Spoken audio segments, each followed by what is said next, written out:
You're listening to the Cantina Cast, your home for thought-provoking Star Wars talk. Join Albert and Jonesy in breaking down the latest news, trailers, movies, and of course, your favorite characters from a galaxy far, far away.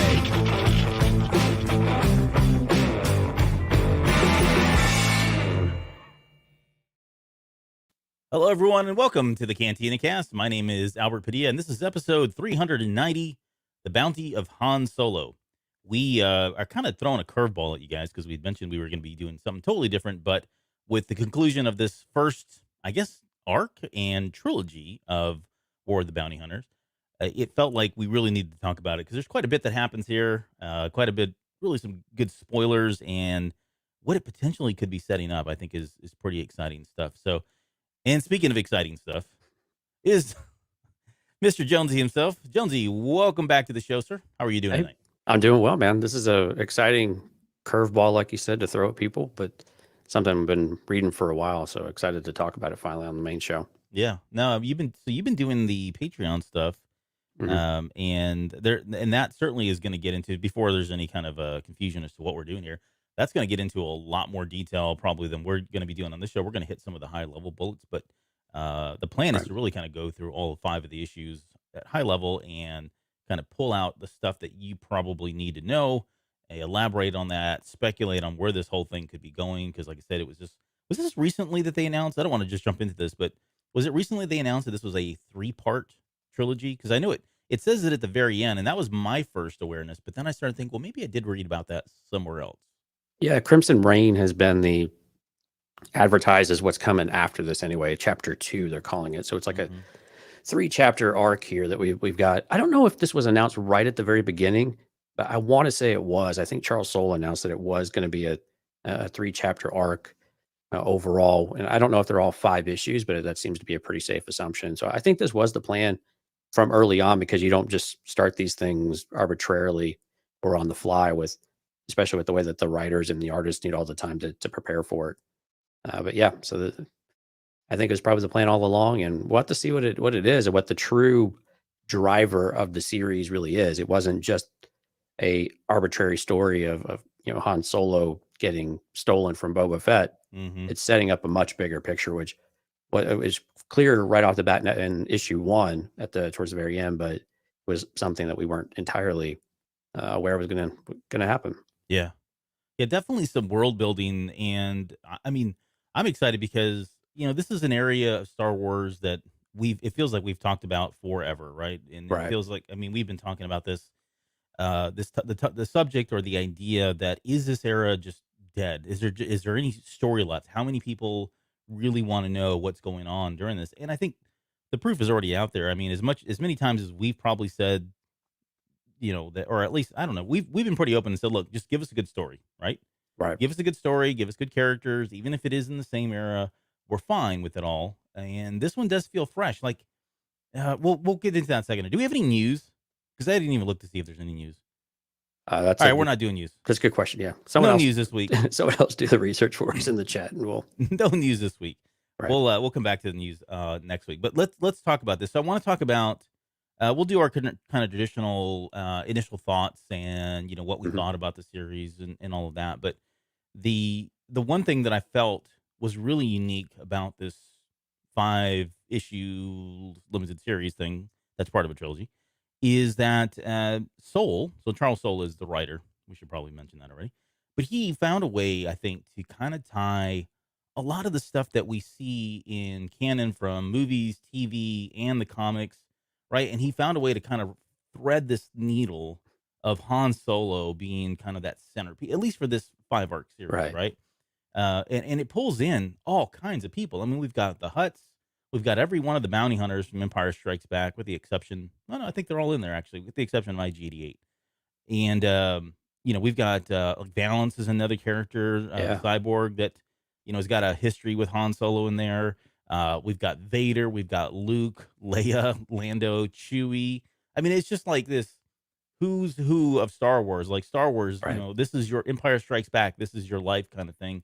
All these characters just kind of came forward. Did I mention the Hutts too? They were a huge part. Yeah, they were a pretty small part of this, right? Yeah, no, they played a pretty Oh, they were yeah, huge. they're Yeah, a huge part, right? yeah, it was kind of cool seeing the Hut Cartel get some time here in the limelight, however brief it may be. Yeah, I mean, we had Huts with Pecs, That which is was true, man. Yeah, Baku is, man, he's been working he's out. lifting. He's like taking a Yeah, page right out of Joe's book. Joe's Yeah, book. Yeah, yeah, exactly. yeah. Joe's our friend here on the network, of course.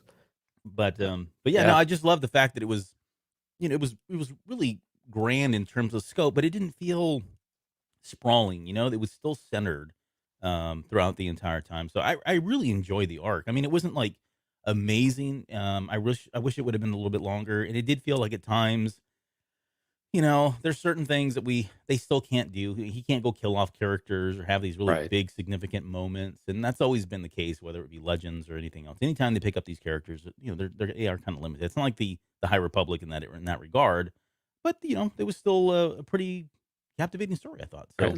So, but what are your Yeah, thoughts? but as we get started here, let me ask you a question. So this was a crossover event. And for those not familiar with comics, crossover events means that it's not self-contained to one series of comics. It goes up to all of the other in that area. So this was in Star Wars, the flagship comic, Dr. Aphra, Vader. There were a bunch of one-shots that happened. So I mean, there were all over the place. I think it was like something like 20 something issues, I think overall, maybe Mhm. 25 issues, something like that, where to get the total complete story, and then there was an alpha cut, which I got the director's cut of the alpha book, basically the prologue. So did you read all of that, or did you just stick to the core story of War of the Bounty Hunters actual comic series? No, I knew you were going to be on this show, so I did not. Well, I I didn't do didn't. it either, man. I just can't do that. It's just too much for me to then try to reconcile all of it. For the people who have to know all the things, yeah, it's important for them to do that. Well, and Uh, I'm going to bet. So make no mistake about it. I mean, we kind of made this decision last minute to kind of pull this together and at least cover the core 5 issues of the story. right. But and that didn't give me enough time to go back and read some of the other ones yet. So I will go through and read all those, and that's not uncommon for me. Like I think you and I maybe off the air have had conversations about comics and those story arcs. And do you go after like I don't know. This is a really bad example because it's so long ago, but I'm going to date myself. But something like the Civil War series, we were just talking Yeah. about that earlier today. Where they had the core 5, 6 issues or whatever, and then they like you said, they have all these other comics that they're kind of getting you wanting you to go buy those additional issues and maybe tip your toe in some of the other stories and see if you're interested in that kind of thing. It's Right. all done from a marketing and money making perspective, but typically with those, I do go buy all of the one shots and all of the Okay. ancillary because I gotta have that whole kind of complete story, even if the side quests, maybe or may not be significant in any way. So, So I think the thing that they missed this time. So generally, I'm with you. I'll go back and pick up maybe all of them, but usually, an issue here or there where something may have interesting could have happened, or a character that I really love. So Civil War is a great example. mhm. I bought all of the Spider-Man comics that went with it because Spider-Man's my favorite Marvel character and kind of my favorite superhero all around. Yeah, So it made a lot of sense for me to do that. But at the same time, I went and bought other ones too that I was kind of interested or whatnot to do that. Where I think the War of the Bounty Hunter series missed an opportunity. I think only one time did they actually have a little reference. And you and I have talked about this in the past when we've talked about comics. oh, Back in the day, they used to say, see Star Wars issue 15 for the backstory, basically, or some. Only one time did they make that reference, and it was in an Afra. It was for Afra, Afra, yeah, like right? So it was, the breadcrumb thing, right? yeah, right. So how did Boba find or know why Afra was there, or something like that, right? And that was the only time I remember seeing just a little call out box that said, "Go look at this other comic." Otherwise, you just had to have all the just kind of follow it all, and the more casual fan wasn't going to go and do that. So I think that was a bit of a missed opportunity because people won't know what they missed, and especially like the Darth Vader series. Some of those might not need as much advertising, but let's be honest, some of these others don't always get enough, just kind of get enough limelight on it, especially when they did all the one shots of all the different characters that showed up in the series.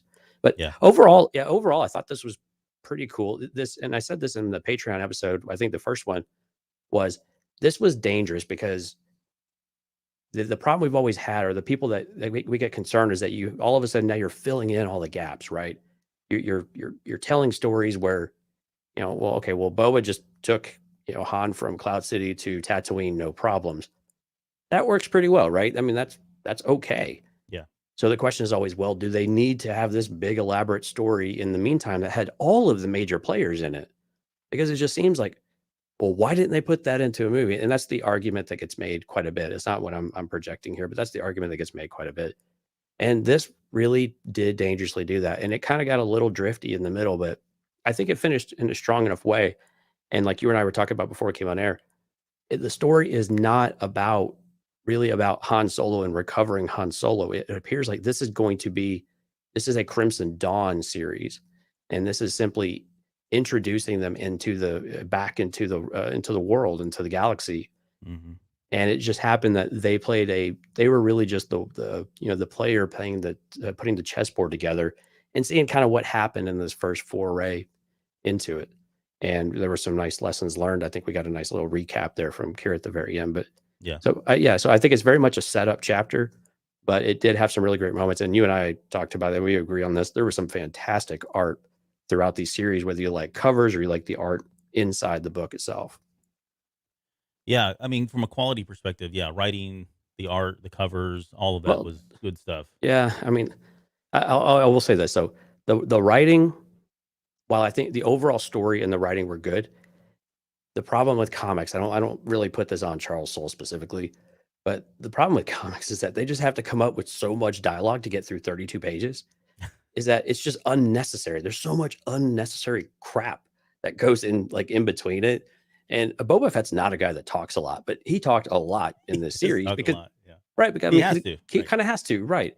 But it's excessive, right? You're like, okay, this is not the character I know, and it kind of that's the sense you kind of get, and you have to look past that, I think, to not lose your place in it. And if you're not typically into comics, you're not really prepared for that. And I could see where that could be a bit jarring to just pick up the book and say, like, man, this guy babbles all the time. Yeah. And he has pun after pun after pun. And he's hanging out with Padilla over there. Yeah. Which I'm pretty sure in one issue, I think he dropped like 2 or 3 puns in a row. Yeah. I fully approve all of the puns. That's it. It's interesting you bring that up because it, believe it or not, Jonesy hadn't looked at the show notes. That's not uncommon, but no, I'm kidding. That's not true. That's a joke. That was a joke. Only halfway true. Halfway true. But there is a question I have in here later that we'll get to about, specifically about Boba Fett and whether this was the same character that we've seen in the TV series or in the comics or in the movies, I should say, right? Because I'm with you 100%. There were certain things that felt different. And it's probably more nuanced because it is a comic book as to why it's different. But more on that here a little bit later. Yeah. I think there was something else I was just going to bring up about this series, and it escaped me. So we'll come back to it here in a little bit. But before we go any further, I thought we could do is just kind of go through the really big bullets of what happened without a lot of context, and hopefully we'll be able to fill in the context as we continue to talk about this and all of that. So I'm going to run through some of this, and at any point, if you want to just stop me, go right ahead. If you want to color comment on it, that's totally cool. But I can probably get through the entire 5 books here in like 60 seconds or less. It's probably more like 30. No one that listens to the show on a regular basis believes you, by the way. All right, here we go. The next 10 minutes will be dedicated to summarizing. Okay, so this is what you need to know. And what you need to know is, first off, Solo's in Carbonite, right? Yeah, just kidding. He goes missing. So when we leave The Empire Strikes Back, Boba's got Han Solo. Everything looks good. He loads him up into Slave 1, takes off, and we assume at that point he just goes straight over to Jabba and just drops him off, collects his big money, and hangs out there at the palace. Hangs for the party, right? Right. That's not exactly what happens. In fact, not at all what happens, which is kind of cool because it does seem kind of simplistic, right? There's a lot more to it. What we find out is not only is Han Solo taken from Boba Fett, there's now a massive bounty out on Boba Fett, and what this does is it now brings in all of this cast of characters of bounty hunters that we've seen in, like you said, in Empire Strikes Back, and we talked about Balance from the comics. They are all now after Boba Fett as well, and so that creates a lot of tension because he's now having to fend off in addition to losing Han Solo, he's trying to fend off all these other bounty hunters. Right. On top of that, but hold on, Albert. Yeah. Our dear listeners are asking, but how did Boba Fett lose Han Solo? And this Well, is where you have to be part of the Alpha series to go get that information. that is the very first question I have when we get to Boba Fett is what happened? How did we get here? Right. So we'll come back to Okay. that here in a little bit. All right. On top of that, you've got Leia, Lando, you've got Chewie involved. They're all looking, obviously, try to reclaim Han Solo because that was kind of what they were set to do right after Empire Strikes Back. So they picked that up. He discovers that Solo was taken by Crimson Dawn. Yes, that Crimson Dawn, who is now led by Kira. Yes, that Kira from Solo Star Wars story. So she's still around. And Kira throws this like auction party. She invites all these crime lords and bounty hunters and all the major players, all the bad guys, and says, "Look, we own him now, or we have him. We're going to throw him up from auction, and we want everybody." And so this attracts, of course, the Hutts and all the bounty hunters, the Empire's there. I love that part too. While they were doing that, there was like, the Empire's looking around, going, "We're here with a bunch of nobodies. Like, right? This is this is well below us that we should even be among these people." And you had other groups like that, like the Pikes were there. Black Sun was there, yeah, and so they were all kind of having that same feeling, like, "Whoa, this is." It's kind of like we that thought scene, this was a private engagement. yeah. It's like that scene where, was it the Batman movie where Joker pulls in all the bad guys and they're all kind of looking at each other, trying to wonder, what's going on, and it's essentially the same thing. She Right. just pulled everybody together for this party, this gala that she's throwing, which was interesting. And so this is really, he's going to go to the highest bidder. So someone's dad shows up to this party, which is Darth Vader of all. I mean, Darth Vader even shows up at one point, right? He's coming in claiming, "Hey, Solo's mine. It's property of the Empire," like as if everything is now the Empire, right? So Actually, he said that almost exactly. Yeah. Yeah, he's like, we own everything, so this is now ours. We own you, actually. Yeah, so this party's over is essentially what he says. Right. In not so many words. There's a moment there where, Kira is finally like, "Okay, fine, you can have him. However, I want to get paid for this, right? At least get my money from this." And so they get into a battle. So you actually have a moment here where Vader is fighting Kira. And that was intense. It was. And you think about it, she actually does pretty good. I mean, I would say that Vader probably was maybe pulling punches, but it didn't look like it. And we got to remember that. And he makes a comment about her master, Terrace Kasi being the form. He recognizes the form. What he doesn't know, I'm pretty sure he doesn't, maybe he does, is that, she was obviously trained by Darth Maul.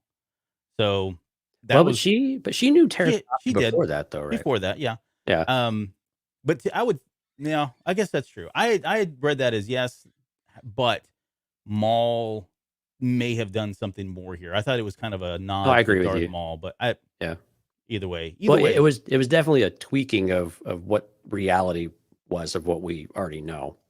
But it was cool. Yeah. I like the dialogue that we get from Vader, though, that it's a lost art and that it's a shame that he's going to have to kill her because he would love to, basically harness it.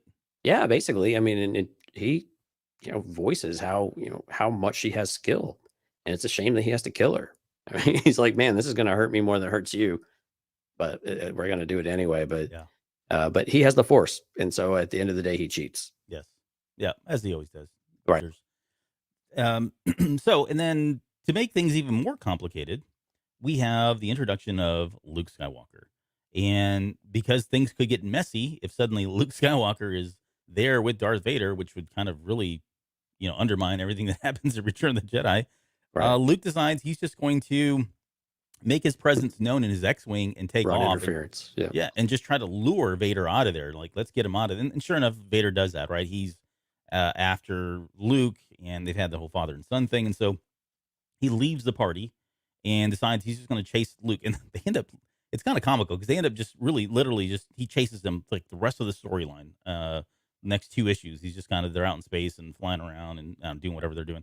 But it was a way to get him out of there because, you can't have Vader in the party because that just disrupts everything, the whole storyline. You can't have Luke there either. So you got to figure out a way to get rid of them. So they're gone. They load up, I'm still under 60 seconds, right? At this point? Yeah. Okay, good. Just on the cusp. Yeah. Just on the cusp. All right. FETT fires a seismic charge, which is I won't even give you the context. It's just there. That was wonderful that he did that. The Hutts then decide they're going to send an entire armada, so they bring in a whole armada of ships that show up to reclaim Solo. Fett ends up boarding the Executor, which is Vader's Super Star Destroyer, for those of you who may not remember that. Right. He and Valance, believe it or not. So Valance, the bounty hunter, get together. They're kind of, they're at odds with each other. In fact, Fett wants Solo because he wants to turn the bounty in, and Valance is trying to protect Han Solo because they've got history back from, was it back in the, when he was a cadet in the Empire? Yeah, something like that. And then later on, I mean, there's a whole bunch of story there with Valance, but later on, he, I can't remember, Solo does something for him, and he starts working for the Rebel Alliance at some point. Right. So he's kind of like this bounty hunter, but he's working side gigs for the Rebel Alliance. So he was working with Dash Rendar, in this one. No, Dengar. Oh, yeah. Sorry. Yeah. I've got Shadows of the Empire. Spoilers. We don't want to talk about Dash Rendar because my bad. Yeah. Yeah, that's spoiler territory. No, Dengar. Of all people, that bozo. He's like the like, I hate him now. I love that. I love him in Robot Chicken. Yeah, see, he's like the used car salesman. Yeah, well, which is about right. Yeah, exactly. He's not far off from being that used car. He's so sleazy, and I don't know. I love the fact that Soul made me hate him even more than I did already because his whole costume is stupid. But all right, so Fett ends up killing Valance, which we kind of saw coming. That really wasn't going to work. I don't think he's actually dead. He's blown into bits. He's a cyborg. So if anybody doesn't know who Valance is, he's kind of cyborg. He's a cyborg. He looks like the Terminator, or I guess would be one way to describe him. Yeah, I don't know. Half his face is human, half is Terminator-ish. Right? Yeah, even his whole body, like his torso, is like all cyborg. Yeah, there's not much flesh and bone left. More machine than man, would you say? Yeah, maybe. Yeah. I've never heard that before. You want to trademark it? We can try. We can go after it. But so yeah, he blows him up, and he's laying there, and he'll be back. And again, that's the whole thing. Like, there weren't a whole lot of people that did. I see what you did there. Yeah. And then, so Vader then decides that, the Emperor finally comes in. It's like, okay, stop the shenanigans, go get what's ours, and be done with all this, Vader. And so Vader's like pulls away from Luke, decides he's gonna have to chase that another day, and comes back. And Palpatine wasn't given the whole story though either. So yeah. You want to give them the context context on that? Yeah, there's so many pieces kind of in between all of this, but yeah, so Vader's out there chasing. He doesn't want to be interrupted because Admiral Piet is the commanding officer on the Star Destroyer, of course. You know, he's just interrupting him with whatever's going on with the Hutt flotilla or armada, and Vader's like, I don't care. Like, I'm chasing my prize here. Yeah, right. But so instead of going to Vader when some other things start happening, then Piet decides to work around him and goes to Palpatine and tells Palpatine that, they've got Han Solo and the Hutts are doing all this stuff. And Palpatine inserts himself and off screen, of course, just through Piet, and tells Piet that I want Vader to go handle the Hutts. Like, it's an important alliance for us long term. And that was something we got throughout these episodes is Jabba and Palpatine take the long view. So when we talk about the Hutts, we're talking about the Hutt Council. We're not talking about Jabba the Hutt, and we'll clarify that here in a few minutes. Yeah, right. Yeah, because there's a lot of things in between here. But yeah, so gosh, I lost where I was at. So Vader has to go take care of the Hutts personally, which means that no one's going to survive. But the whole context around all that, like why they were in that position in the first place, and why they decided to like do such a huge offensive. There's a couple wrinkles in there we'll have to come around to here in a few minutes. Yep. Yeah, it was kind of like Piet going, he's not listening to me, Dad. Can you please tell him to come back and save us, to protect us? Yeah, which is weird. I never really got that impression that Piet was really that kind of officer, but no, I feel like he felt like he was a company man, right? Yeah, he really didn't. I mean, Ramadi was in this, and that was another one that makes more sense. That he was a bit arrogant and thought everyone was beneath him, but I wouldn't really have expected that from Piet, Yeah, and Ramadi he was the one in Solo, so right. Probably it almost feels like there's two sides. Now I'm really digressing, but it feels like there's two sides of the Empire, right? There you've got those loyal to Krennic and those loyal to Tarkin. He felt like he was probably on. Well, I don't know where side he was probably on. Maybe Krennic. Yeah, I don't know. I mean, and then you got Sly Moore thrown into all of this too. And Sly Moore's an interesting one because she's force sensitive. Oh boy. Okay. Yeah, I mean, Let's get back on. yeah, this is why I started doing them issue by issue. Yeah, well, this the thing. That's why I said I loved about this is they pulled in all these characters and Yeah, found a way to kind of like naturally. He found a way to kind of put them in the story naturally, weave them in without it feeling like, oh, look at this person. Oh, look at this person. Right? but if people are feeling like it was a bit crowded, it was a bit There was a crowded. few people. Yeah, there was a lot of moving parts and a lot of things are like, okay, why? How are they? And this is where we go back to: did you read all the things? Do you like all the things? Because it's a bit difficult to keep up with of why anybody's where they're at and whether it matters if they're there or not. All right, so Vader ends up killing all the Hutts, with the exception of Jabba, and this is Jabba's not there. Yeah, right, because Jabba left. Like he already saw the writing in the wall. I don't want to be a part of this. Yes, I need Solo, however, not at the risk of upsetting the Empire, right? Right. And so he gets out of Dodge, and Vader does what he needs to do and kills all of them. It kind of wraps up with Kira telling her group of Crimson Dawn, which includes Ren, and a ton of other people, host of characters. If you got that up, we'll pull it up a little bit later.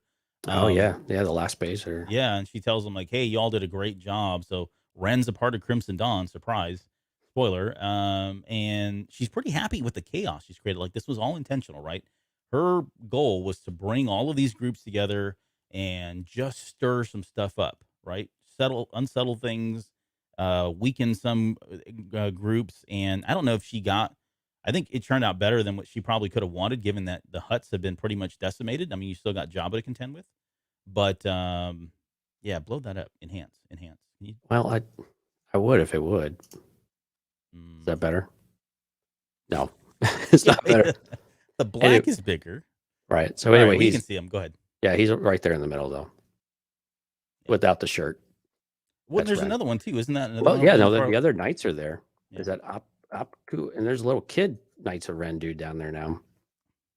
Yeah, he's a kid. I don't know. Is he a kid or is he a little person? We'll find out. Gary. Oops. The whole comic finally. So this is kind of like this sets up the very end for her, and then it ends with Boba turning Han Solo over to Jabba the Hutt, and that concludes the 60-second overview of the first 5 issues of War of the Bounty Hunters. Right, and people are probably like, "Wow, I am totally confused why anything happened in this in this whole comic series. I don't have any idea what actually really happened."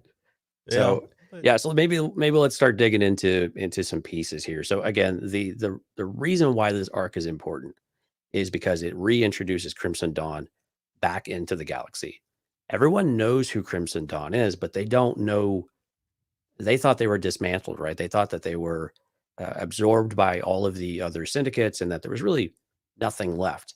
Now, some people like Jabba remember that Crimson Dawn was led by Darth Maul. Now, they don't name drop Maul specifically, but they do allude to him that he was a very powerful character. So anybody that has now taken over Crimson Dawn from him must either be very powerful and either killed him, and so he's like, this is interesting. Jabba's always playing the long game. I think it's always something to remember. He's always looking out for the future. And so, but that's why the series, this beginning arc is really important. It was for Crimson Dawn to be reintroduced. It was for them to show the galaxy and show all these syndicates, including the Empire, that they could do things of value, like so they could get a high value target, things that people all want. Han Solo is kind of one of those, and Kira actually summarizes Han pretty well perfectly, because she's like, this is a guy that you love him, you hate him, but somehow and she's telling this to her aides, that somehow Han is connected to practically every powerful organization in the galaxy. Which is true. Yeah, you name it. They either owe him something. He's dealt with them. They're friends, they're enemies, or they hate him, they love him, whatever it is. But so that part was important. But then also, you had mentioned that Kira and Vader battle. This was really critical, and Kira summarizes this for us towards the end, that they need to see Crimson Dawn's strength. And specifically around the Empire, I think that they won't back down from a fight. And who else better to show your strength against than the Emperor's enforcer, Mhm. Darth Vader. Right. So that's why this story is important, and that's why this is within the context of the story. Why Crimson Dawn is doing all of this. This is really their plan. All of the other things kind of happening are ancillary. So that's kind of the other. That's kind of the reason why the story exists. Yeah. Yeah. Well, that's going to do it for the show. We hope you guys. Right. No, I'm kidding. All right. So you asked. All right. So how did we get here? Right. So how Yeah. did Boba Fett lose Han Solo? So in the Alpha comic, which is again like a prologue, Right. we find out that Han is really not stable. There's a malfunction in the carbonite. So he's starting to melt. You can see like his hands starting to actually melt. And well, not his hands, but like the carbonite. So he knows a guy who's the same race as Dex from Attack of the Clones that we get from that Obi-Wan eats with. And so he can save Han, and he's telling us, if you don't do something quickly, Han's going to turn to goo. I mean, literally goo. That's the word they used. I'm not paraphrasing, which is pretty interesting. If you don't thaw someone out the right way with carbonite, they just, yeah. And that's a technical term, by the way. So, but of course, Boba is short on credits. Boba needs a score, is where we're at. We find that Boba is kind of on the outs of things. He's not on the outs, but he's not doing so hot in the cash department. And so this guy sends him out, this doctor, if you will, is going to, I'll do this, but you've got to go do this other thing for me, which is a whole nother story that is like a arena fight and things like that, which is pretty much irrelevant at this point. There's a Django name drop. He paints his armor black and so on and so forth. But while he's gone, people steal Han from this doctor after he's already repaired the carbonite chamber. So that's how Boba loses Han. When he comes back, he finds him dead, of course, and he has to piece together why why he lost his target and who had it. He has no idea who actually did it because there's no breadcrumbs yet. Mm-hmm. I'll pause there. Well, thank you. Well, no, that's exactly yeah. So that brings us to pretty much the beginning of this and him going after, trying to find out, piece together who took him, and again leads into this whole thing. So we just already gave you guys, for anybody join us, I gave you a quick, brief 60-second overview of what happened in the first 5 comics. And what I'd like to do from this point is just kind of talk about, I want to focus on Boba Fett. I want to focus on Kira, because both of those characters do feel like here, I'm going to ask you a question. It's not a loaded question, so just, take it for what it is. But who was this story about? Like this first 5 issues, who was the main character? Like who should we be following or focusing on? I think that, well, again, why does the story exist, but who's the main focus of it? Exactly. Yeah. Right. They're different. Yep, right. So, I think we agree that the reason for the story is for Crimson Dawn and Kira. Right. Boba Fett is the focus of the story. Everything is through his perspective, or most of it's through his perspective. Most of, we get a few here and there, but most of this is us following Boba. So he's definitely the focal point of it. He's the one that is having all these things happen, and he's just kind of having these "oh come on" type of moments, throughout the story where things keep happening. He's like, this just can't be real. Okay, next question that gets a little harder. No, I'm kidding. It's not. All right, so that's in terms of who the story's about and who we're kind of seeing this through their eyes. Mm-hmm. But so going back to that question I threw out there, because as I'm reading these, I'm thinking to myself, like, for the most part, most of the characters are well written. They're very in character, if you will, and except Boba Fett. Like there was moments in there where he was making jokes. There was so we certainly got a lighter side of him, and that's probably intentional, given that we're getting him as kind of like this anti-hero going into Book of Boba Fett. Right? They're almost kind of hinting or signaling that this is something that's to come, even though he may not be exactly there now today, or at least in this moment. But for him, it did feel like at moments he was out of character, and I couldn't put my finger on, was that just a misstep in terms of the way he was written or interpreted, or was it really, like you said, which I'm probably leaning more towards, is with a comic book, sometimes you do have to give dialogue. You have to, well, not all the time, but sometimes you do have to kind of explain things, or otherwise you can lose your audience, because you're only dealing with a certain amount of small panels, and there's only so much you can put on within a comic and all that. So without losing the context, you almost have to kind of put it in their face. And that does change the tone of the character a little bit, I thought, for Boba Fett. Yeah. If you take a step back, and you look at the story as a whole, I think Boba Fett is very much in character, and I say that for a few reasons. So one is he's a ruthless killer, right? He does what he needs to do, and if you steal from him, you're going to die, and nothing will get in his way, and he will hunt you down. Those are things that we pretty much assume of Boba Fett, and they're right on the money, and they're 100% true. Stayed true throughout all five. I would agree. Right. Yeah, and so there are some other things too of he does stick to the code. This is kind of the reference back to the Mandalorian where, Din Djarin, made the mistake of asking more than he should know, right? He stepped outside of the code of the guild. Boba doesn't. When he's offered more money by the Rebel Alliance to, they will double whatever, he's like, no, a contract is a contract, a deal is a deal. I have a bounty. I will deliver this bounty, and that's it. So he doesn't get persuaded by that type of thing. So I think from those respects, very consistent. Mm-hmm. Now, the parts that are more difficult over the course of 5 issues are going to be like you were saying. It's the dialogue. It's the puns in there, right? So Boss gets his legs blown off, right? When there's a little head-to-head fight with the two of them, and it's a pretty cool fight. It's short-lived, but it's pretty cool. But he ties Bosk around a rock. And Bosk is like, you can't leave me here because I'm cold-blooded. And then Boba says, that's the thing. So am I. So am I. It's just like, come on. It's like it's like Arnold Schwarzenegger in the Batman movies as Mr. Freeze, and it was actually that's a great comparison.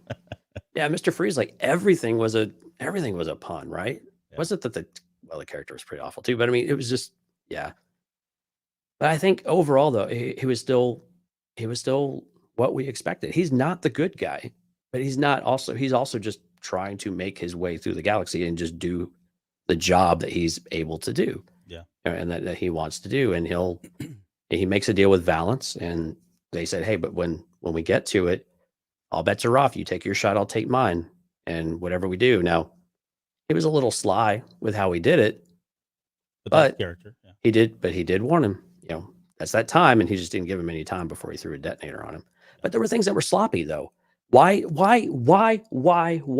everybody in the Star Wars galaxy leave their damn ship doors open? I don't understand this. It's a bounty hunter thing. Oh my God, it's so frustrating. Like right at the beginning. Lock your doors, folks. Right. Yeah, I mean, it's the thing. Slave One or fire spray, whatever we're calling it these days, they don't really specify any of that stuff. Forlom and Zuckuss ambush Boba Fett, right? And they leave a little thermal detonator on. He goes in there, it explodes. It doesn't do any super big damage to the ship, but it does damage it quite a bit, and it throws them. It gives them the advantage. But we find out that they'd been on his ship, and of course Boba's like, that's just right, yeah. And he's like, well, that's disrespectful, and so on and so forth. But I'm like, well, stop leaving the door open. Like whatever happened to. So the one thing about the expanded universe, if you remember some of these stories, they had all of this really intricate security systems on the Falcon and on Slave Right. One, to where if they tried to do something, it was booby trapped. That makes sense. I mean, now we're like in the new canon, like when it comes to security, we're kind of stupid. Yeah. I mean, not that they were all that great in the original canon either, with, a droid can hack everything, but even still. So it was things like that, though. They're like, okay, he's not that sloppy. He can't be the best bounty hunter in the galaxy and be that sloppy. And forget to set his car alarm. Yeah. Exactly. And then again, the dialogue. But I mean, again, if you step back and you look at the story as a whole, it was the Boba Fett that we all know and we would expect to see. And I think they did right from that. I really do like how they wrote the Hutts in this, though, too. I thought that was really interesting, too. Yeah. So, and I think you've already answered this question, but the next question I had was whether or not you felt like Boba was good or bad. To summarize, I think what you said is he was not a good guy. He was Boba. He was Boba Fett, right? Yeah. He was doing a job. Yeah. Yeah. So he stayed true in that regard. Another thing that was really interesting too is just his relationship. Like there was a really good moment. I'm glad that this moment came up specifically, but his relationship with the other bounty hunters, right? Yeah. In Legends, they seemed to do a lot of jobs, and this one felt like they're really well.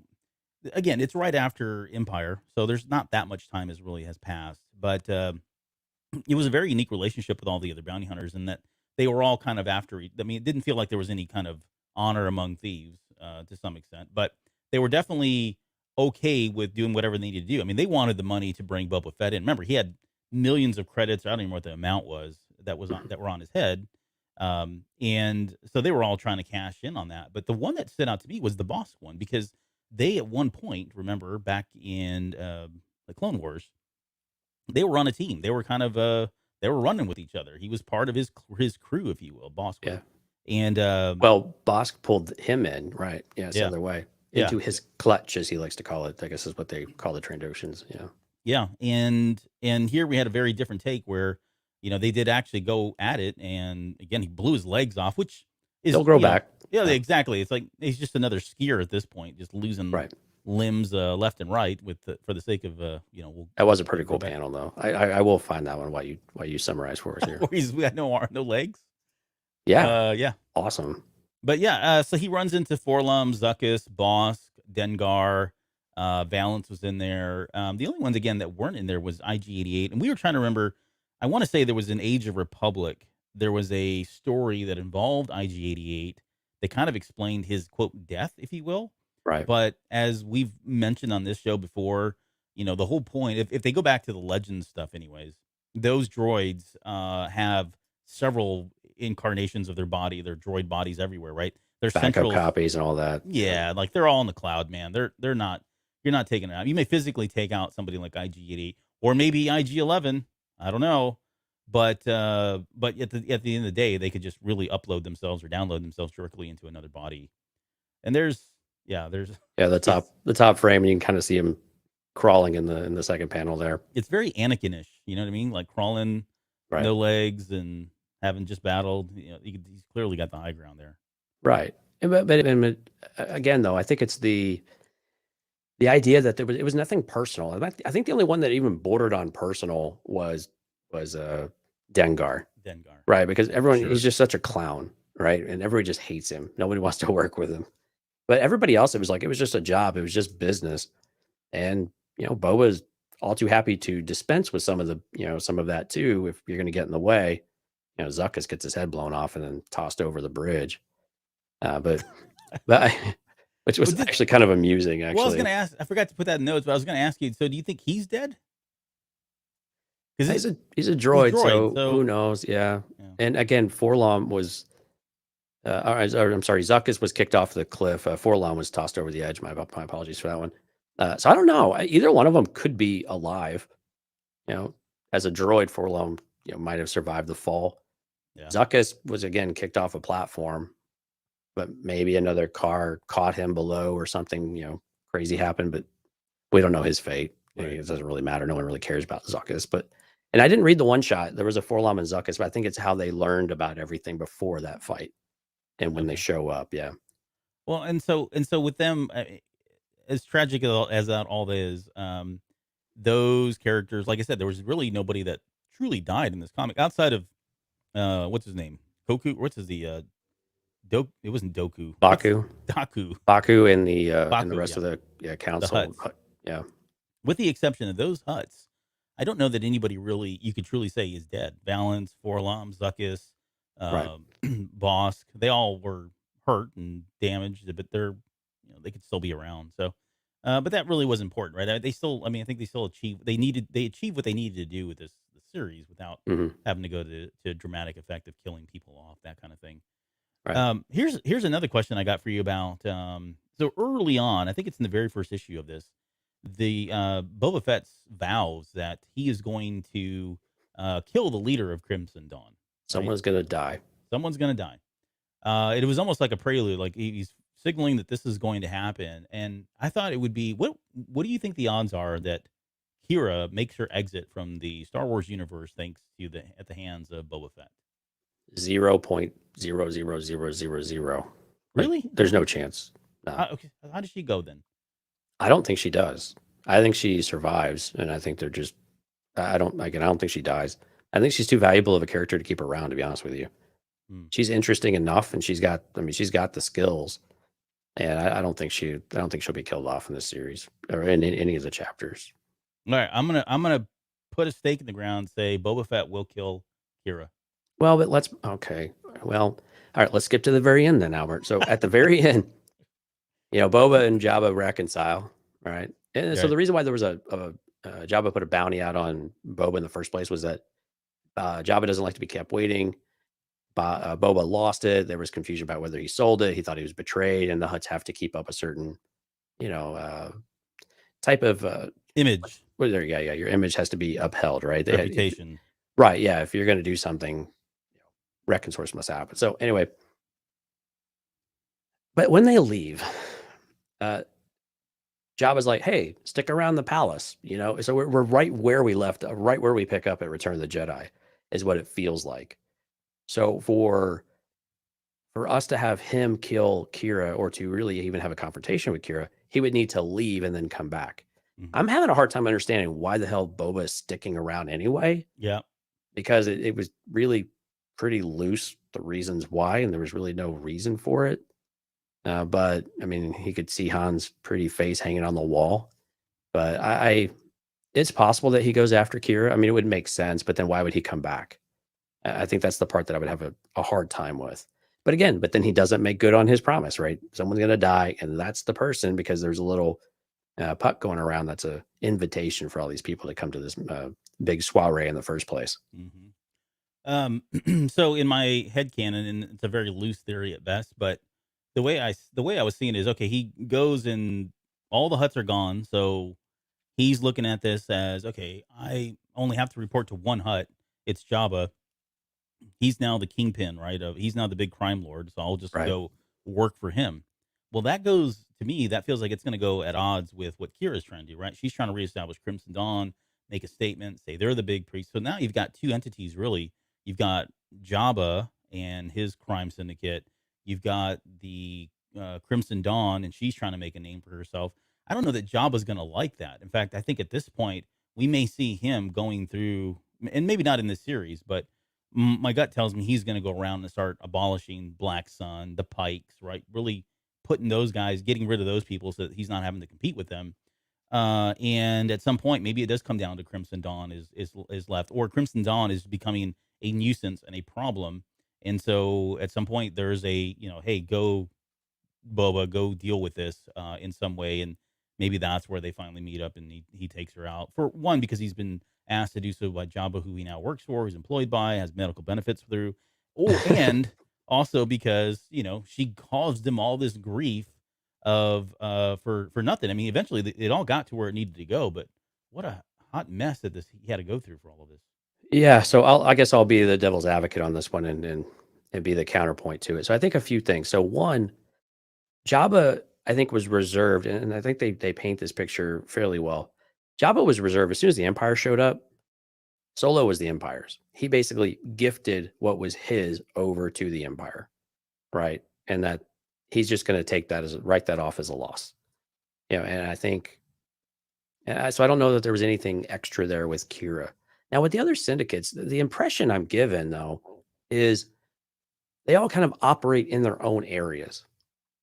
There's not a lot of crossover, because when they do crossover, there do seem to be conflicts, but they seem very careful in general to not invade each other's space too much. And I think we even saw this with was it in Solo, right, with the Pikes, and we saw this. No, this was in Bad Batch.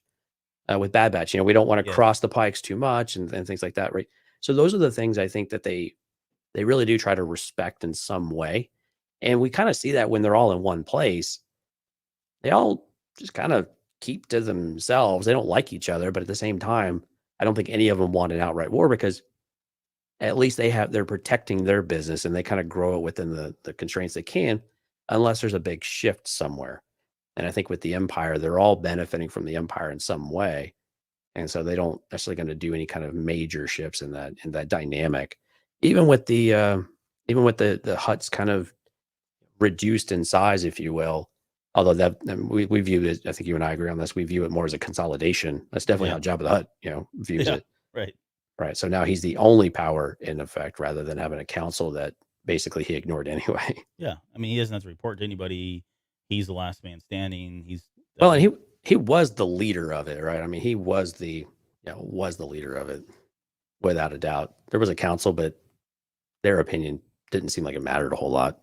Yeah, he went against them all the time. He did so in this comic like 2 times at least. So yep. All right. Well, let's. So that's a good segue, Nick, and so it's kind of our maybe final piece here. Is and about Kira herself. So we've talked about Yeah. Boba probably enough. So Kira being alive, like, just how did you feel about that? Like, uh, it's just something that never really crossed my mind, honestly. And partly because I mean I liked her character. I really did like her character in Solo: A Star Wars Story, but just Yeah. Solo in general just feels like it's so like lost. You know what I mean? Like it's been Yeah, it just does. buried in the shuffle of all the stuff that's come out and the movies, and we tend to forget about it. Well, some do. I mean, don't get me wrong. There are people out there still vying for make Solo 2 happen and Yeah. all of that. Calrissian Chronicles, make it so. Yeah. Yep. Let's do Yeah, it. exactly. So I mean, but it was just to bring her back. I thought was pretty bold. Was not expected at all, at least by me. And I wonder what that does for the movies too. Like, do you feel like at that is this kind of a concession to, hey, we're never going to make Solo 2 happen, but here's the Kira story that Yeah. we're It really did feel like a love letter to Solo: A Star Wars Story for a few scenes, especially we got some dialogue from Lando that hints at what happened in Solo, right? Especially with Leia, where, Han and Kira were once and she's like, they were once what? Mm. Well, it doesn't matter, type Yeah, of thing. right. Oh no, never mind. Right. And he's seen her fight, so he knows what she's capable of, and so it was really cool to have, some sort of a backstory there that referenced the movie. I thought that was really nice because, again, Solo, I think, is overly criticized, and Kira, I think, was a good character. But so it was a bit of a love letter. Now with Kira in general, though, it was surprising me to see her. I wasn't really expecting this at all because, again, we've kind of forgotten about Solo for the most part. It doesn't creep up into any conversations about meaningful stories that impact canon in some really broad way, Exactly. and there's not a lot of reference point back to it. So it was a surprise to see her back, and it was really a lot of question marks as to how is Crimson Dawn still around. We left Solo with that same thing. What's the dynamic between her and Maul? Are we going to get some of that in Crimson Reign, which is chapter 2 of this trilogy? But I was really happy to see her, and it was really cool to see her fight Vader. I think the only thing I was a little mixed on was her kind of the way that she presented everything. Everything was very grandiose, right? Oh, wait, the dawn, and we've Mhm. returned. I mean, it was just very, What it's was it? She very, used. yeah. It was what? I would say she used await the rain is what she said at the very end. Right. Yeah. So it was await the dawn, and now we're awaiting the rain, right? And I think the last one is called The Hidden Hidden Empire. Empire. Yeah, yeah. So it's a definitely foreshadowing, or kind of leaning us right into it. But it was just this very dramatic type of effect that just I can see that. Like, the more I thought about it, it's like, okay, I can picture Kira doing this, but it still just seemed like she was still very cut and dry and very unemotional about things when she took care of business when she was working for what's his name? Dryden Voss. Right. Yep. Right. Yep. So it was a Okay. little bit different in that regard. But I was really glad to see her, though, and I think the character was interesting enough that I want to see what happens next. Well, and that's the next question here that I've got. And I don't, to be fair, I don't know that we have enough. I don't feel like we really have enough to kind of answer these questions. But there's obviously motive here for Kira, and I kind of see it in two ways. Like I can potentially see it two different motives. Like, what does she want for Crimson Dawn, and what does she want for herself? And Right. which one leans naturally to help the other, and that sort of thing. Because she has a bone to pick with a number of people, given what happened to her in Solo. And so maybe she is going after Solo. You would think if it was Solo, something personal, she would have defrosted him and did something horrible. So that kind of eliminates that because she had him in her possession there for a while. Well, and this story kind of supports that she does care about Han, even if Hmm. there's not a future there. Right. At the very end, they clear some of that up as to how she really feels about him. Because at one point, she just says, when she's broadcasting everyone, or you can just shoot the bastard. It's cool. That's Yeah. a quote. Yep. Like, and that seems on character for her, or maybe Yeah. not. Maybe it's just her, posturing and trying to look like. But we do know she's ruthless, and we do know that she seems very, very. I'm really having a lot of hard times with words tonight, but she's very Motivated. driven, right, and motivated. Yeah, and she wants power. She seems like she is power hungry, and she knows that she's capable of attaining it. And Crimson Dawn is that way, but of course, it really makes a huge question mark as to, well, what happened between her and Maul, right? Hmm. Um, so I guess, do you have any theories at this point, as far as what she could possibly want for herself, what she wants Crimson Dawn? Because I mean, on the surface, it just looks like power. That's all she wants, is to be, make a power play, be up there with the big leagues, and bring Crimson Dawn back. But it just feels there's got to be like something more, especially when we're talking about Crimson Reign is the title for the next series, and then the Yeah. Hidden Empire, right? And not that, and this was revealed at the very end of the comic. The very last thing it says, there's two more series coming up. Right. Third one being the Hidden Empire, which, oh my god, my head starts spinning. Like, what does that mean? But what do you think? Do you have any good? And again, I know it's not a really fair question because they don't really give us a whole lot, and that's kind of the point. It's, we'll probably get all that in the second and third series. But any thoughts? Right. And I think we have to go back and look at what we already know about Kira, and we look at Solo in particular, Solo, Star Wars story. She grew up as a street rat, not able to really make any kind of decisions on her own without being, controlled by someone or being sold into slavery or working for somebody else and feeling generally oppressed, right? And just constantly, she was an enforcer, but she didn't have the power. And clearly she had things that she wanted to drive forward. So I really do think it's just a lot of that baggage of where no one will ever control me, and I will, she is this extension of control to where she's out of control, I guess, a little bit with her. She's just very, very motivated to where she wants all the things. And I think it might be as core as that. Is just it's just rooted into her that she will never go back to the way that she was. And this is how she keeps doing it. And she just has to keep pushing that forward. And by using Crimson Dawn to accumulate that power and eliminate some of the others along the way, the Huts are now weakened a little bit. There was some discord between some of the clans and things.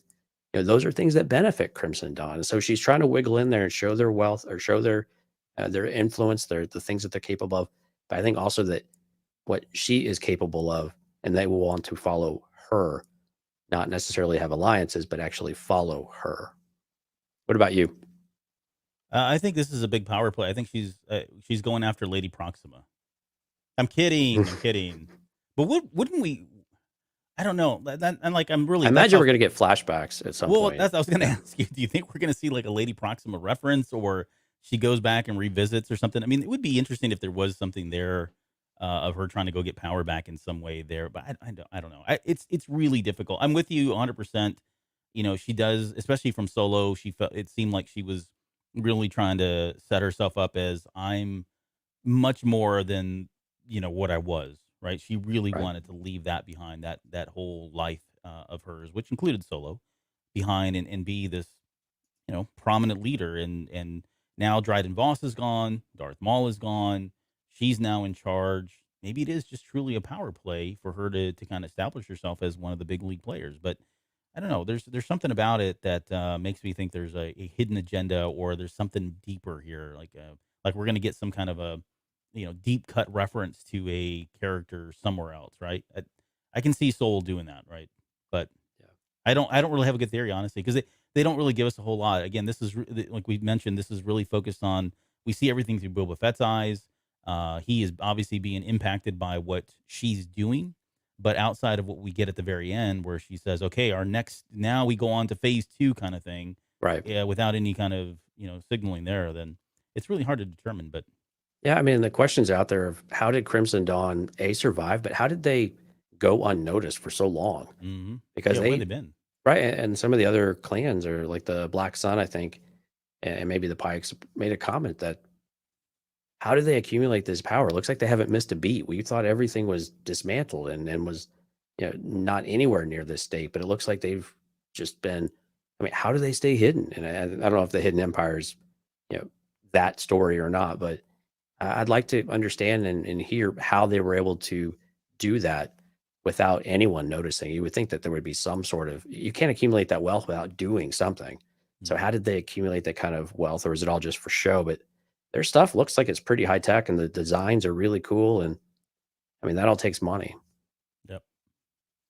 Okay, well, we have the last part of this was really just kind of talk about predictions and speculation, and I think we've already kind of touched on most of this already. But are any wild guesses as to who we might see, turn up? We've talked about IG-11, IG-88, maybe Afra and Santa, we've not really even mentioned them, but Yeah, they they were make an there. appearance here. So, is any chance that they'll pop up again for some reason? And then with like Ren and that whole crew, like I really feel like there's going to be a lot more focus there in kind of giving us the backstory and how they came to be and how did she get, tied to, is Snoke involved in this, right? I mean, once you get the Ren you get the Ren guys in there, now you start thinking, okay, is this Palpatine? Is it Palpatine that she's going after, or is it a Snoke that maybe she doesn't know about Palpatine, but maybe she knows about Snoke, and she's really trying to, usurp him or implant him in some way. So, what do you think? Well, I mean, the wild theories and things are really more your bag. I look at things much more pragmatically, but because I think the second part of the story, the second chapter, is really going to be focusing more around what is Crimson Dawn doing with some of the other major players in the crime underworld, and seeing that. So I could see that we would get who was Durant's mom in Bad Batch, or no, maybe we'll see Roland Durant. I mean, because this is Oh, way after all that. So you could see a guy like Roland Durant get pulled huh. from another series, right? And so I think we might see some deeper cuts in some of those ways. But again, we're going to see Valance again. It seems like there was some dialogue that she had as they, snapped a picture of other potential new allies, right? And some that they may have lost. But so I think we're going to see many of these people again. I don't think we need to. So will we see Boba Fett? I think that's possible. I think it's entirely possible with Jabba, but he's got to kind of leave back and forth with Jabba's palace, and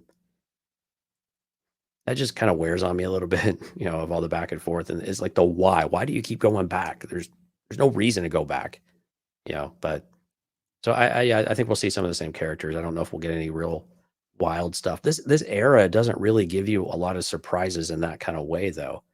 We know pretty much all the players at this point, right? Yeah, yeah, and we've got Is all there those. a wild theory you've got about who might show up that we're not expecting besides Lady Proxima, Lady Proxima was my ace in the hole. right? Maz. Um, Maz, yeah, I mean, we're gonna see Maz. We'll see Yoda. No, I, I don't. you know what? It wouldn't surprise me if we Oh, saw knock it Maz. off! I'm No, not even joking. get out of here. I What? She's popped up in other things. I will leave this show if Maz Kanata shows up in the series. Oh, Making that statement right now. No, I'm kidding. I wouldn't leave the show. But all I'd right. be really upset and write a very stern letter to Charles Soule. But I don't know. I mean, it's again, Snoke is my wild theory, and I hate that. I hate even uttering that word Yeah, because he comes up all the time. But he showed up in the he's tied to the Knights of Ren in some way. Um, if what's lost on me is because when we go back to the Ben Solo comic, right? right. They're kind of going after him, and we know Solo's talking to Ben Solo, but he doesn't really. It's like this ominous voice. So it seems like those guys are all kind of grouped up together. That boy band's together. They've got their band manager, whatever, Rhodey and Right. Snoke. So there's probably something here. But if they're showing up here, like, are they? I don't know. That just throws me off. That whole Ren cameo really threw me off. I I'll give was you not that. expecting Yeah. that. And it just that makes me think, okay, we've got this whole lineage here going on. And then when I see something like the Hidden Empire, are they hinting at are we going to get into all the initial plans that are being laid out for Palpatine, where Right. you've got the First Order kind of maybe the First Order started way back even now, right? That's the quote Hidden Empire. Well, and All again, the we've already had Exegol show up, in the Oh Vader yeah, in the comics. Vader comics, yeah. Yeah. So I mean, it feels like maybe they're kind of setting this up to be, we're going to get a lot of that background for what we saw in the sequel trilogy, and it really started much sooner than we had originally thought or anticipated. I think it highlights though is that with Snoke in particular, at some point we're going to get that, right? Because there still Mhm. seems to be some amount of demand that says, okay, how did Snoke really come about, and what was actually going on with that? And I think the comics are definitely a place to explore that, if not a novel. Yeah. Yeah. Beyond that, I don't. There's not whole lot to go off of here. I mean, outside of just start throwing stuff out there like Lady Proxima and Right. whatever. I mean, it's Oz. Maz, yeah. But Maybe Chewie family and Life Day. Oh, there you go. Why not? Throw them all in there. Right. Um, So yeah, so when do we have a date on when Crimson Reign starts? It's December, I think. 2022 is what it says. Oh, okay, beginning of next year. Yeah. So Okay. we'll probably see that. Yeah, right. First part of next year, and then whenever Hidden Empire, soon after that, probably 2-3 months after that, I would imagine. Maybe not. Maybe sooner. Comics Yeah, usually. because go these quicker. these are biweekly, or has this been monthly? I think it's been I'm monthly. terrible. I'm terrible at tracking this stuff. Well, I'm not any better. So you're asking. Okay. the blind leading the blind here. I have no idea. Gotcha. I just read them when they come out. Just get all the variants. Yep. You just spend all the money. I just read them. All right. I guess that's it. I mean, overall, I would say just to kind of put a bow on this thing. Again, Yeah. it was a good series. I'd still recommend. I mean, I know we've spoiled just about everything. There's still some things that we didn't talk about that are probably worth reading. So if you've not had a chance to pick this up, the 5th issue just came out. Like, what was it? Wasn't it this week? Yeah, it was just Like yesterday. Well, it was last. Oh, no, it was last Tuesday. week. Yeah, last Wednesday. Yeah. Last Wednesday. So you're not that far behind in getting caught up if you want to go back and kind of read these. And then certainly you've got all the other one-shot, storylines that are all kind of tied that kind of fill in the holes and the gaps here that we won't get into, at least on this show, not on the main show. But I think there's still a lot of story here. With comic books, sometimes there are things that they plant in some of those one-off issues that come up later Right. on. So although it's not maybe imperative that you have that background for this story, it could play out a little bit later. So there may be, a way to entice you to kind of pick up some of that as well. That'd be really great too. That would be give them a little bit more weight later on. But yeah, I did enjoy this series, and I'm looking forward to the next two. Honestly, like they've got my attention just from Yeah. the scope of the storyline, the cast of characters, that common thread that they kind of needled here with Solo was really great. And you've got Crimson Dawn back, you've got Kira back. You've got the Knights of Ren, and where the heck is this going? Right. Right. I Yeah, there's a mean, lot of different directions they can go with this. And I agree with you. I think this is something they found something that works pretty well, and it works for this medium really, really well. And they've got a good storyteller with Charles Soule. And I think it's worth sticking around and seeing what the next phase of this looks like. And I think it was done reasonably well. And I'm excited to see what happens next. yeah, it all feels like we're in the shadow of the Empire somehow. Oh, wow. I don't know what. No, I'm kidding. All right, Well, I mean, just maybe. kidding. So a quick shout out though to Charles Soule, because he's listening, I'm sure. Yeah. But he's actually he's only a couple of issues of writing. I mean, this isn't released, but he's only a couple of issues as of today, October 19th, of reaching his 100th comic that he's written, which is pretty stellar. 100th for Star Wars. 100th issue of Star Wars, which Wow. is unprecedented. I don't think that anybody's ever written that many. He doesn't think so either, and he's claiming it even if it has. But he's pretty sure that no one has. I think he did a little bit of research, but yeah, it's unheard of though that someone sticks with a series for 100 issues, right? It happened way back in the day with Marvel, but these days writers and artists and they come and go. Or I mean, writers stick around for a bit for extended series, but for 100 issues across multiple series is pretty. It's an accomplishment. It's a big I think deal. Yeah. and it speaks to the relationship Charles Soule and of course some of the other writers that we've got in the bag these days, as to the relationship that they have and the quality of content that they're putting out, and that people are buying it, right? Because if people don't go buy it and people aren't enjoying it, then they won't. And I mean, granted, with COVID and stuff, there's been a resurgence in comics, which I think has definitely helped a lot of these newer series that have come out in the last couple of years. But I think it's great that you have that opportunity to see quality content when maybe you didn't have that opportunity before. So, or you would have overlooked it before. So Yeah. sometimes good things come out of crazy situations. Yep. All right. Well, I think that's going to do it for us here. Any final thoughts before we get out of here? No, a huge thank you to everyone showed up on the live stream. We streamed out to Twitter for the first time. Hopefully that went okay. We don't really have a way of seeing how it went, but we tried that instead of Twitch. Tell us if that's a problem, but we don't really see a whole lot of activity on Twitch because it's not really our bag. Mostly gaming and streaming and stuff there. But anyway, Risk, Twan, Steph, Chris, Leland, all the people who are kind of out there in the background, we appreciate everyone showing up, and hope you enjoyed the show, and certainly let us know your thoughts on things. Okay, I'm going to roll the credits, and I I don't know if these are the right ones or not. So, Well, it's always a mystery. It's always gonna be a What are we mystery. gonna get? all Watch right, it be like High Republic.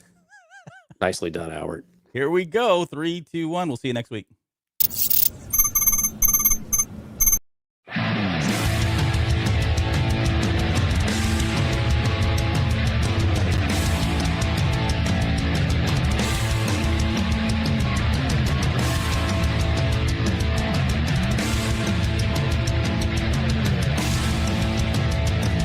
You're still listening? Wow, that's amazing. Well, I'm here to give you the disclaimer.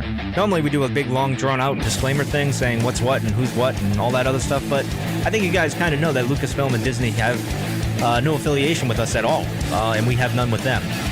We talk about Star Wars, which is their property and all that other good, fun stuff, but I think you can tell which is our stuff and which is their stuff. If you can't, well, then send a lawyer to send an email to me, and I'll be glad to chat with them. Other than that, you know what's what, so that's your disclaimer.